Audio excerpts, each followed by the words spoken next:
እና ምን አልጋው ምን አንጠቀምበትም ነው ማለት ወይ? እንዴት ነህ? እንዴት ነሽ? ሰላም ነው? ጾምኩታ እንዴ? ኧረ አልፈታውም። ለምን? ማና አቅምስ ሆነ ታዳና እኔ ከንፍታ። የት ነሽ? ቤት ነኝ። ምን እያረግሽ ነው? አልጋዬ ላይ ሰፈፍ ብዬልሃለሁ። ኧረ መጣው። እሺ ዳጊ፣ እሺ ቶሎ ና። ወይ ኧረ አንሳፈፍሻለሁ። ይሳብ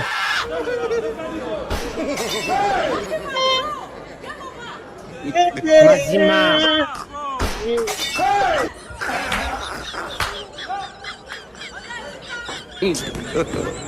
የኔ ፍቅር ዳጊ፣ እንዴት ነሽ? ሰላም ነው? በር ክፍት አድርገሽ ነው እንደመተኝ እንደምትመጣ ስለማውቅ ነው። እኔም ገብቶኛል። እና እንዴት ነሽ? ባንዲስ ነው። ቆንጆ ነው። እንዴት እንደናፈቅሽኝ እባክህ። እንዴት እንደናፈቅሽኝ እውነት።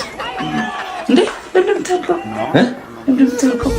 ጃኬት እኮ አይመችም ታውቂያለሽ። ገባሻ? በዛ እኮ ነው እሱ።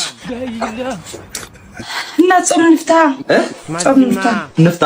አዎ እታይ ከየዛሬ 3 ወር ወንድሜ ልኮልኝ በጣም ወድ ቸኮሌት ነው። ቸኮሌት ደስ ይላል አይደል? እና ንፍታ ማለት አለድርኮ ማለት ልክ ሽሮ በቅቤ ያለልህ እሱን ትፈልጋለህ ማለት በቸኮላት እንድንፈታ ነው እንደጠራሽ? አይን በዚህ እንድንፈታ ነው የጠራሽ? ካልወደድከው ሽሮ በቅቤ ያለልህ ችግር የለውም። እና ምን አልጋው ምን አንጠቀምበትም ነው ማለት? ምንም አልጋው ላይ ምንም የምናደርገው ነገር የለም። ምንም ነገር የለም። እናስብ ነበር። አንዳንዴ እንዲህ ነው፣ አንዳንዴ እንዲህ ነው ሰው